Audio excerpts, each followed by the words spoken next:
All right, Libs. Happy astrological new year. Okay, lots of things happening, lots of transits right now happening. Okay, we're going to look into your zodiac sign for this Aries season. Okay, take what resonates, leave the rest. We'll start with that. Check me out on all the platforms. Don't force it to fit. And if you would like a personal dive deep, soulshine1111.com. Let's dive in for Libra for this Aries season, angels. We're going to also pull a few cards. Let's see what we have here. Well, we have the fourth house, number 4, between third eye and the throat, under number 7. Okay. Something's coming to light and you're wanting to communicate about it. It could have to do, well, when we talk about the fourth house, this is our house of, our roots. Okay, we're going to dive into that a little bit more. But also you have Venus on the number 3. Okay, and then you've got, I'm just receiving here, you have Sagittarius here on your sacral. So there's some type of fire ignition being ignited within you, and you could be feeling kind of remotivated, all right, in a way that you've been waiting for. Okay, you could be also recognizing with the 4 on your third eye and throat chakra that when we talk about 4, it also in numerology, this talks about alignment. Maybe for a while you have really felt, okay, with Venus here, out of alignment, right? And looking for, external happiness in your social situations, because Venus talks about our social relations. Venus is right now, Venus is the ruling planet for Taurus and you, and so there's something here about wanting to stay in the moment rather than backtrack into your roots. Okay, it's almost as though with this Sag sign landing on sacral, that you could be lining things up, right? Maybe you're going back to work. Maybe there is a move coming up, because Sag energy is talking about movement. This is about moving forward socially, okay, is actually what I'm getting. Number 3 is about building. It's about connection. In numerology, it is, step 1, step 2 to get to step 3. Step 3, it talks about connections in a way that you get a foundation's there, and so now you're building from it. Okay, you could also, with this number 4 landing between third eye and throat chakra, and looking at where Venus landed, which is number 3, which is our lessons. If we're looking at the third as the third house, it's like you're shifting your mentality in a way that you typically have. Okay, that kind of that deeply rooted way. You're shifting your awareness is what's happening. And it could be that you're shifting your awareness from unresolved issues in your social life, okay? And or another way to look at it, unresolved issues are coming up with this third eye and 4. Unresolved issues are heightening from your subconscious to your awareness, okay, to your conscious mind. So there's almost as though, you could be feeling and recognizing what makes you happy.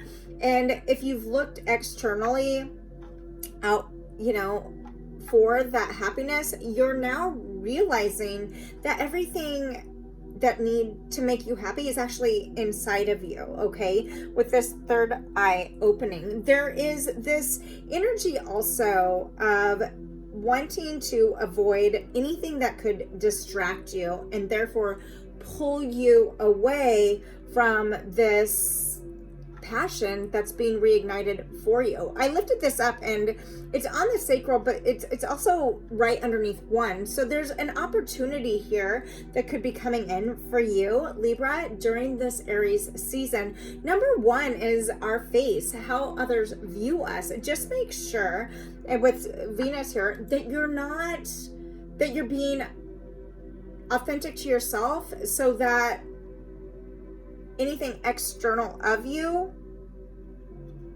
can't get to you. I don't know if that, hopefully that makes sense. There's, an energy also here of wanting abundance, knowing you can have that if you don't already, and now working to let things flow in a way I'm receiving in order to let more of that abundance come in. And by abundance, it doesn't have to actually talk about finances.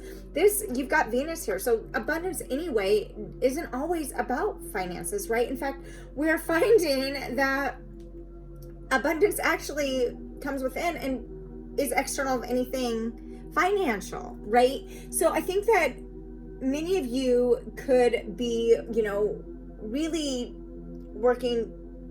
You're gaining deep spiritual insight, number one, with 4 landing on third eye. There is, with this on the throat chakra halfway, it's like this also energy of, you're noticing this, however, you're holding yourself back from communicating this, perhaps, right? And so with this feeling of distraction right here, there's also, make sure that you're within boundaries, right? And within protecting yourself, that you don't push away what you actually want. Okay. So let's actually see what that means. Let's find out. Okay. Because that is what I'm getting here. What do we have? Angels for, okay. We have the number 5 of Pentacles. Okay. It's in reverse, Virgo, Cap, Taurus energy. Coming out from the cold. Maybe you've been really feeling distant from others or even yourself because it's 2 of Pentacles. Okay, you could be juggling more than too many things.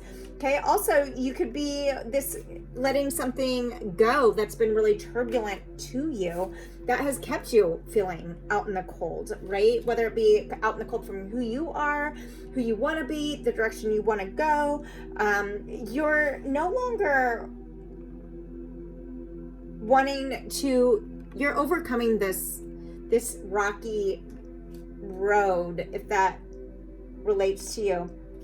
I'm noticing also Uranus down here. It's in the corner, and Uranus is currently in Taurus, and Taurus is a grounding energy. You could be really, coming off of the rocky water, standing on the ground here and holding some type of boundaries, because I see Saturn down there as well, and you're creating something, right? You're working to create something brand new, and it could be definitely impacting in a positive way your finances. Okay.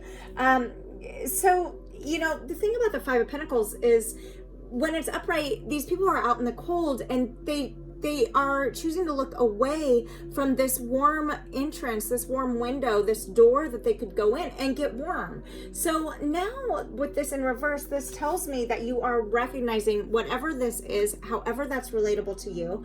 Going to be different for everybody because this is a general reading. However, if that's making sense to you, could have been very rocky and turbulent with the ship rocking in the background, and now you're working to get grounded. Okay. And so also I'm being drawn to talk about the number 2 in numerology. This represents our world within ourselves and externally, and how that external world fits inside of us, right? It's a universal, it's very much resources. Okay, it's very much, if we're talking about the second house, it's our resources, it's our more immediate accessible surroundings. Okay, so there's something here that you could be turning away one thing in order to go towards calmer water over there. Okay, at the bottom of the deck, This is the Six of Wands, fire energy, Leo, Sagittarius energy. It's in reverse. So something either doesn't feel victorious,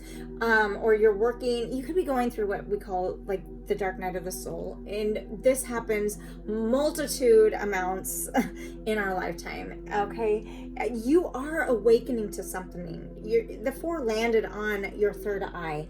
And so right now, if you're not feeling like you've been victorious, I do feel like victory is coming. And I wouldn't say that if the Five of Pentacles isn't in reverse. Opportunities are coming in for you. They want to, all right? You've got to be in this Aries season, allow yourself to really like let yourself be reached, right?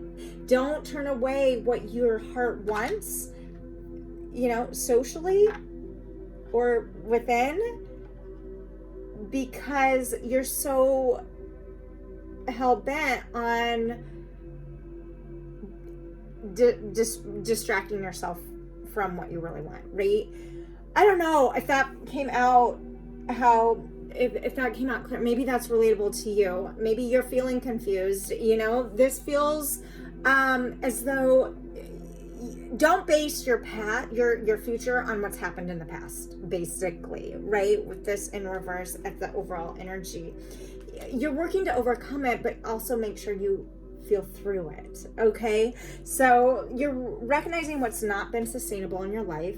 You're also realizing what's been unresolved in your life. So make sure you are taking care of that in a way that is fulfilling for you, Libra, okay? That feels like I feel guided to look at this. Knight of Swords, upright. This is, one of the fastest moving knights in the deck.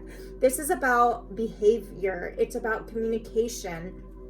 And this is Mercury energy. And when we talk about Mercury energy, this talks about, how we communicate, changing the way we communicate, shifting our where we'd be really impulsive to slowing down, as it pertains to these other two cards and the dice that fell. On this side is the Ace of Swords, and this talks about an opportunity to communicate coming in. So it's going to be different for everybody, all right? Ask yourself, what do you want? Where does what you already have fit in with what you want to take with you, okay? Whether it's a tangible thing or a mental way of thinking. There are good things wanting to happen for you, and it's very clear with this fire energy here that you are on a mission and wanting to accomplish so much. So moment to moment, step by step, all right? Stay devoted to you. At the end of the day, that's really what's going to matter. All right, Libra. I'm going to leave it there. I hope that's been helpful. Subscribe, like, follow if you feel guided. Find me on all the other platforms if you feel guided. And to book your own personal day deep if you'd like, soulshine1111.com. Until next time, you guys, I'm Jamie. Happy astrological new year, and be loved, be together. Go girl.